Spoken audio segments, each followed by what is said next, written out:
Hello दोस्तों, आज जो मैं आपको कहानी सुनाने जा रही हूँ ये कहानी है बादलों में दो जादुई एप्पल घर की। तो चलिए दोस्तों, देखते हैं बादल में जादुई दो एप्पल घर की कहानी। किसी गांव में रश्मि नाम की एक लड़की अपने पति विजय के साथ रहती थी। विजय एक बूढ़े जादूगर के पास जादू सीख रहा था ताकि वो एक बड़ा जादूगर बनकर पूरी दुनिया में अपना नाम कर सके।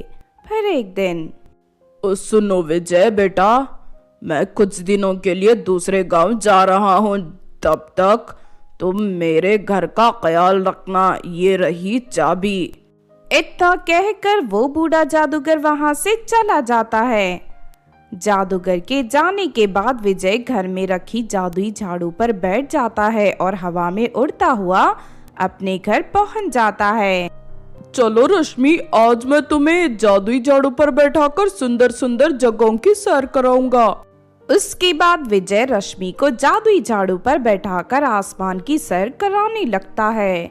अरे वाह विजय, आसमान से नीला समुंदर तो कितना खूबसूरत दिखता है। सच में ऐसा अद्भुत नजारा देखकर बहुत मजा आ रहा है। फिर थोड़ी देर बाद उन्हें अपने सामने बादलों के ऊपर एप्पल से बने दो सुंदर घर दिखाई देते हैं। वो देखो रश्मि, बादलों के ऊपर दो एप्पल घर हैं। फिर विजय जादुई झाड़ू दोनों एप्पल घर के पास ले जाकर रोक देता है। तभी विजय खिड़की से देखता है कि अंदर एक खूबसूरत लड़की जो किसी राजकुमारी की तरह दिख रही थी, वो एक मुलायम बिस्तर पर आराम से सो रही है।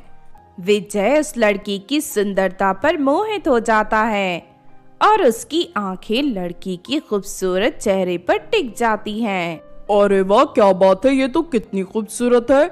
इतनी सुंदर लड़की तो मैंने अपने ख्वाब में भी नहीं देखी।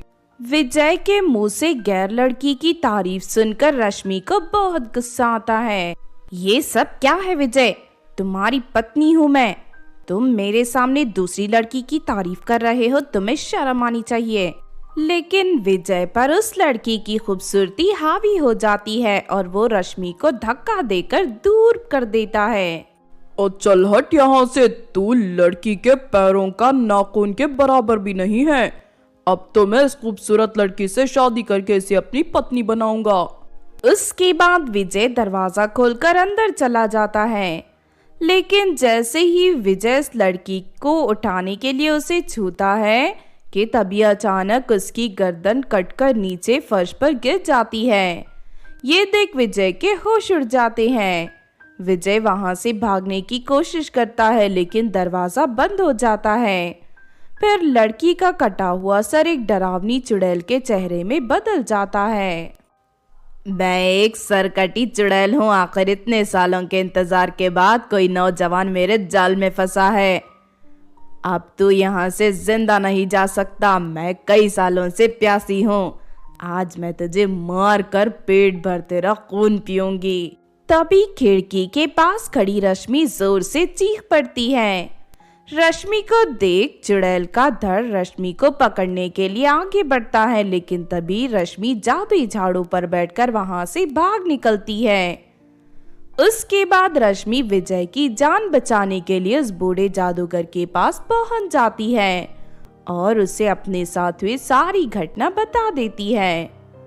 उसके बाद बूढ़ा जादूगर अपनी मंत्र शक्ति से चुड़ैल को खत्म करने का रास्ता ढूंढ निकालता है और रश्मि को लेकर बादलों के ऊपर पहुंच जाता है।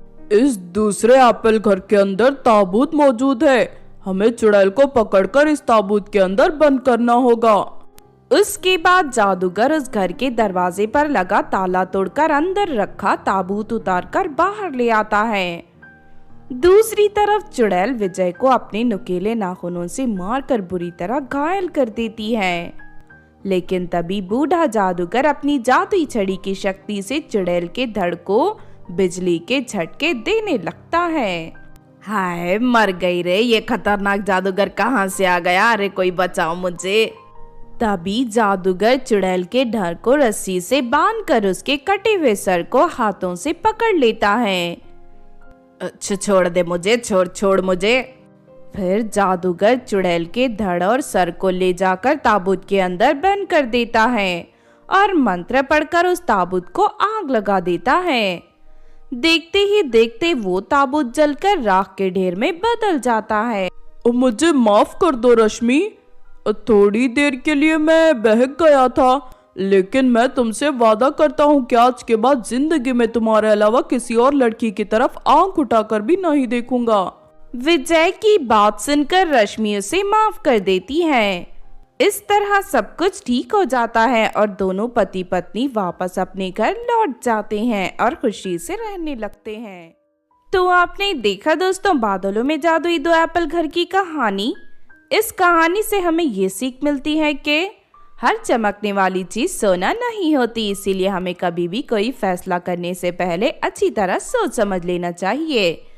अगर ये कहानी आपको अच्छी लगी हो तो ज़रूर लाइक करें और हमारे चैनल को सब्सक्राइब भी कर लें। और हाँ दोस्तों, हमें कमेंट करके ज़रूर बताना कि आपको कहानी कैसी लगी।